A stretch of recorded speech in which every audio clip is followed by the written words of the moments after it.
So what's up, you guys? You're welcome to the Pop Culture Parrots. Please do not forget to like, to subscribe, to turn on your post notifications so you get notified each time that I post. So let's get right into it. So Lilnasx has this thing where he forgets that he is a Nicki Minaj fan until it's time to drop new music. Whenever he has something coming out, that's when he suddenly remembers, like it suddenly clicks that he's a fan of Nicki. And obviously the Barbs are always clocking this and they're always mentioning how they feel he's basically using Nicki's name for clout, and I completely agree. Because explain to me why it's only when you have new music coming out that you remember that, oh, I'm a Nicki fan. So, anyways, he just teased a snippet of new music, apparently from his upcoming album slash era. And I have opinions on the music because we all know that his career is in need of a desperate comeback. He desperately needs a comeback.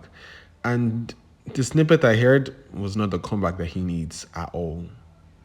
So, anyways, he says that he's dedicating the era of his upcoming single Hotbox to the album that changed him. That's Nicki Minaj's Pink Friday.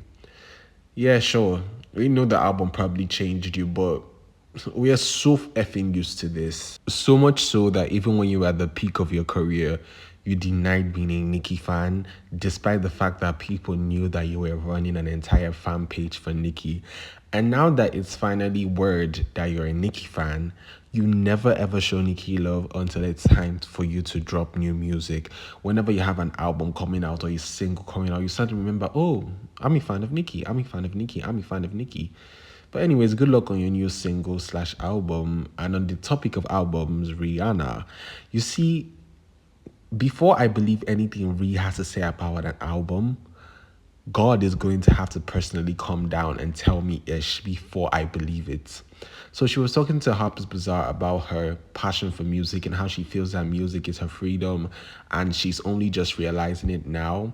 And she feels that she has finally cracked the code on what she wants to do for her next body of work. And boy, oh boy, have we heard this before from you. Boy, oh boy. Boy, oh boy, have we heard this from you before? So she spoke about people speculating that the album was a reggae album as it was supposed to be initially. But she says she's been evolving and she wants to make her comeback really count and make it really matter. Because if people are going to wait this long for something, then obviously it should be worth it. It should be worth the wait. People should not just wait for new music and then she comes to give them lackluster work. That's basically all she was sharing in the interview, talking about her evolution in music. She's finally cracked the code, da da da da da. But I would have to be on some type of crack to believe that Rihanna is actually coming up with an album and is actively working towards that album, except the album is going to sell her a million more units of Fenty products. I genuinely just don't see it happening, but maybe I'm just the one being negative because I like to do this thing where I don't get my hopes up. I keep my hopes down until you give me a reason to push them up. So maybe I'm the one being negative, I'm being detached, but Rihanna has lied to us way too many times about this album over the course of the last 9 to 8 years. So if I'm skeptical, there's a reason behind it. If the general public is skeptical about her releasing new music, there's definitely a reason behind it, and it's all her fault. And on the topic of albums, can someone tell Nicki that what she's on is not a hiatus? That this does not count as a hiatus because she swears that she's on a hiatus. Every chance she gets, she's telling the Bobs that, oh, I'm still on a break. But she's on Instagram Live. She's on TikTok Live, laughing with the Jamaican Barbs 24/7. Like, babes, you're not on a hiatus. Like, no, you're not. No, you're not. Let's not do all that. Let's not do all that. But anyways, if you know, you know that. Basically, the Barbs were expecting Nicki to drop Pink Friday 3 this year because Nicki said it herself. Nobody forced Nicki to say it. Nicki said it herself. That the Bob should get ready for both new music and a new tour this year, tour announcements later this year, and a new album probably in the middle of the year. Mind you, reminder that Nicki said this herself. But Anyways, it seems that neither of those things are happening.